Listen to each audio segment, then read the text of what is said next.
Assalamualaikum warahmatullahi wabarakatuh. Ya, kita ketemu lagi dalam pembelajaran IPA bersama Ibu Reni Nur Hapsari.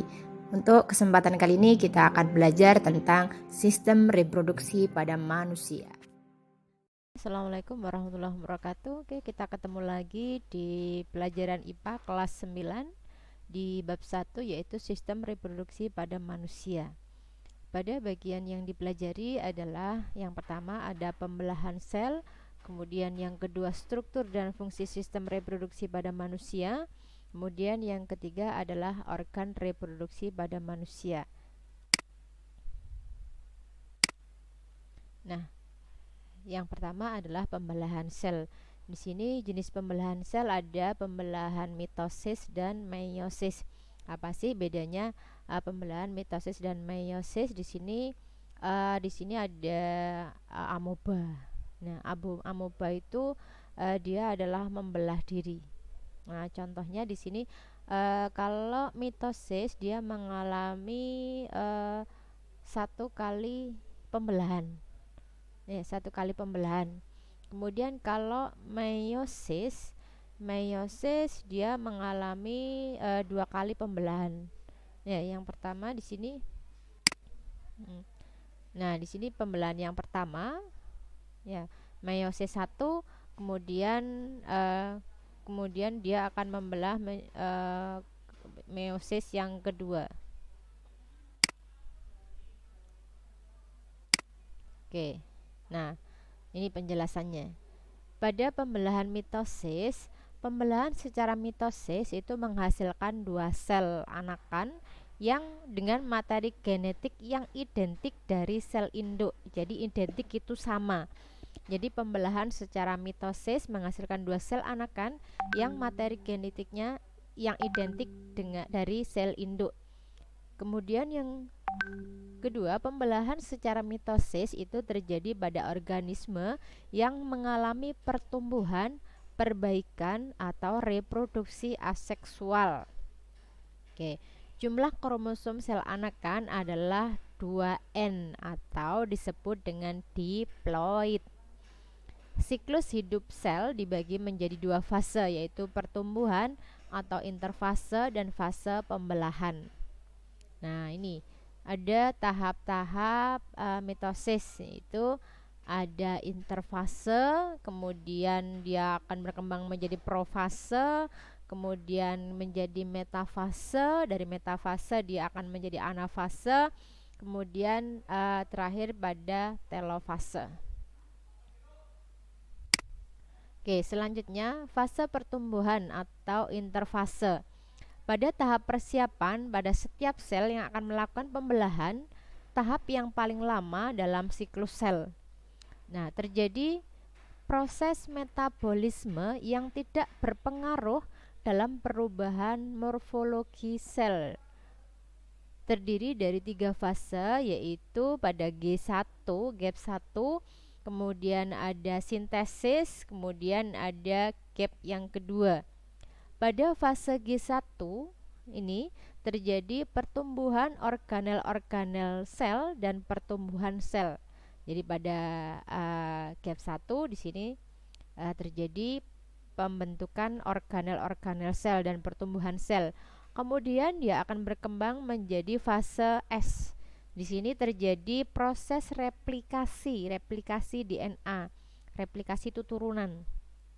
Ya, kemudian dia akan menuju pada fase G2, yaitu terjadi pertumbuhan organel.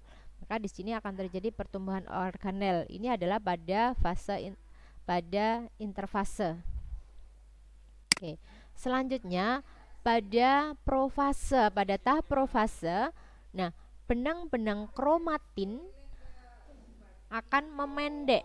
Ya, benang-benang kromatin akan memendek dan menebal, membentuk kromatid. Nah, di sini. Ya, dia akan memendek dan menebal, dia akan membentuk kromatid. Kromatid berpasangan membentuk kromosom. Membran nukleus dan nukleus akan menghilang. Kemudian pada sel hewan, sentriol mengalami pembelahan. Sentriol tersebut memisah menuju kutub yang berlawanan. Nah, dia akan menuju kutub yang berlawanan. Benang spindle mulai mengatur diri sedemikian rupa sehingga menyerupai bentuk pancaran atau aster. Oke, selanjutnya pada fase metafase. Pada metafase di sini terbentuk benang spindle kromosom yang terlihat semakin jelas. Nah, ini benang-benang kromosomnya akan terlihat semakin jelas. Kromosom berada di daerah ekuator. Nah, ini daerah ekuator pada pinggir ini ya. Ada dua ekuator di sini. Nah, pada setiap kromosom masih terdiri dari dua kromatid yang terkait pada sentromer. Nah, ini sentromernya. Ya, ini sentromernya. Pada setiap sentromer ada dua kinetokor yang masing-masing dekat dengan benang spindle. Nah, ini. Ya, ini adalah sentromernya. Oke, selanjutnya pada fase anafase. Pada fase anafase, benang-benang spindle akan memendek. Nah, ini benang-benang spindlenya akan memendek. Kromatid menuju kutub yang berlawanan. Nah, ini dia akan memendek menuju kutub yang berlawanan. Mulai terjadi sitokinesis. Ya, sitokinesis akan dimulai pada fase anafase. Oke, selanjutnya pada tahap telofase. Kromatid telah sampai pada kutub-kutub yang berlawanan. Nah, ini kromatidnya sudah sampai pada dua kutub yang berlawanan. Kromatid akan menipis dan memanjang menjadi kromatin. Ya. Kemudian kumpulan kromatin akan membentuk anak inti. Dia akan membentuk anak inti sehingga akan terbentuklah membran nukleus di luar anak inti. Ya. Kemudian sitokinesis akan selesai, akan terbentuk dua sel anakan, ya, dua sel anakan. Oke. Nah, berikutnya adalah pembelahan meiosis. Pada pembelahan meiosis akan menghasilkan sel anakan dengan jumlah kromosom setengah dari jumlah kromosom sel induk. Ya, jadi bedanya kalau tadi mitosis dia akan menghasilkan jumlah yang identik dengan induknya, tetapi kalau pada meiosis dia akan menghasilkan setengah dari kromosom sel induk. Nah, pada pembelahan meiosis bertujuan untuk berkembang biak secara seksual, yaitu pada proses pembentukan gamet atau gametogenesis. Pada meiosis mengalami pembelahan inti dua kali, sehingga satu sel diploid 2N akan menghasilkan 4 sel haploid N. Ya. Sebelum pembelahan meiosis terjadi, sel mengalami fase pertumbuhan interfase seperti pada tahap pembelahan mitosis. Nah, ini ya. Nah, pada meiosis 1, jadi di sini dia akan mengalami meiosis 1, ada meiosis yang kedua. Pada tahap meiosis dia akan mengalami profase 1, metafase 1, anafase 1 serta telofase 1. Nah, maka akan mengalami meiosis yang kedua. Lanjut meiosis kedua akan mengalami tahapan profase 2, metafase 2, anafase 2 dan telofase yang kedua. Nah, pada fase pembelahan meiosis 1 sekarang, pada tahap profase 1, membran inti mulai menghilang. Ya, membran intinya akan mulai menghilang, akan membentuk gelendong pembelahan. Ya, dia akan membentuk gelendong pembelahan. Kromosom akan menebal dan kromosom homolog saling berpasangan. Homolog itu artinya satu. Ya, kromosom yang homolog satu itu dia akan saling berpasangan. Nah, ini dia akan saling berpasangan. Kemudian terjadi pindah silang atau pertukaran segmen molekul DNA yang sesuai di antara dua kromatid. Ya, dia akan bersilangan. Oke, selanjutnya pada metafase 1, kromosom homolog atau tetrat, homolog tadi 1 ya, bergerak ke bidang ekuator dengan sentromer mengarah ke kutub. Ya, jadi kromosom homolog itu dia akan bergerak dari bidang ekuator. Ekuator ini tadi di pinggir ya, ekuator Kemudian dengan sentromer mengarah ke kutub. Ya, sentromer itu tadi yang tengah ini, dia akan mengarah ke kutub. Masing-masing kromosom akan berikatan dengan benang spindle pada bagian sentromer. Nah, kalau dilihat ini, nah ini, jadi dia akan berikatan dengan benang spindle pada bagian sentromernya. Oke, selanjutnya pada anafase 1, kromosom homolog ditarik oleh benang spindle ke arah kutub pembelahan sehingga tetrat terpisah dan kromosom bergerak menuju kutub yang berlawanan. Nah, ini ya, sentromernya dia akan terpisah, ya.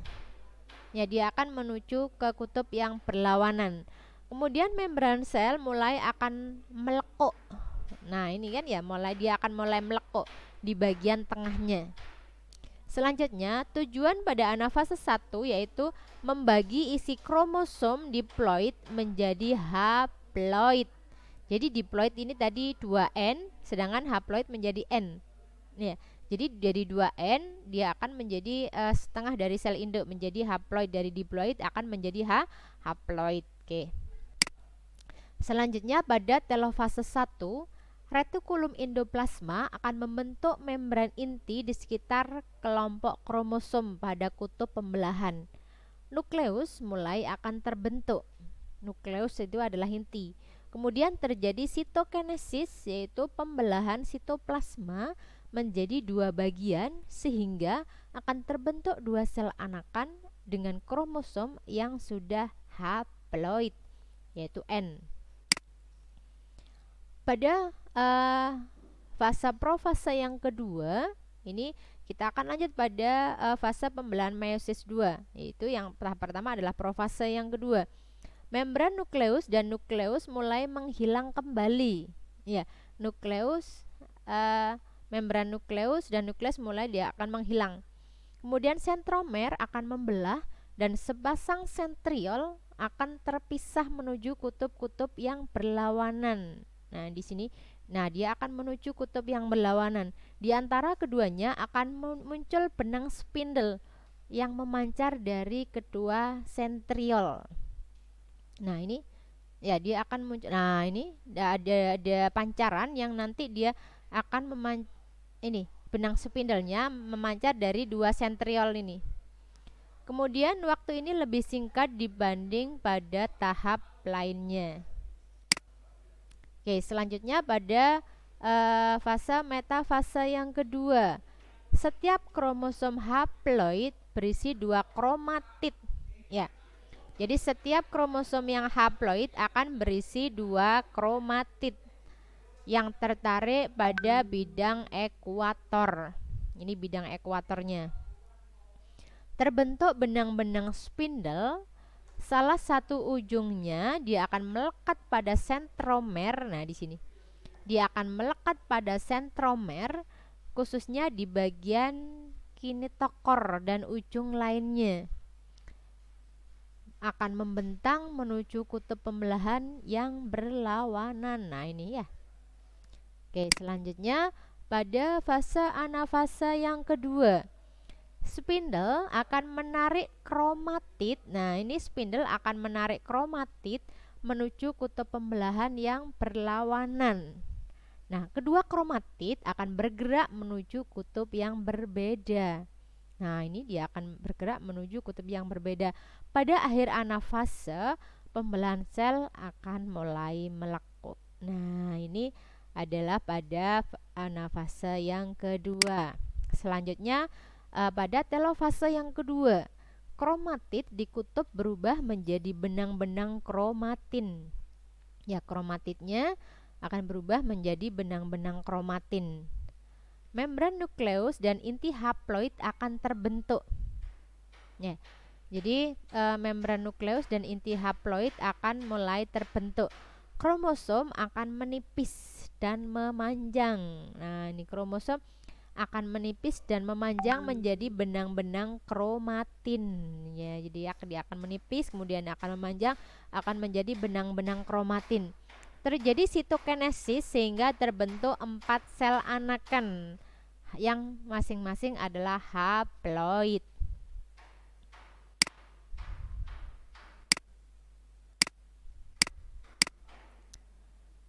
Oke, eh, demikian tadi untuk tahap mitosis dan juga meiosis. Oke, saya akhiri. Semoga bermanfaat. Wassalamualaikum warahmatullahi wabarakatuh.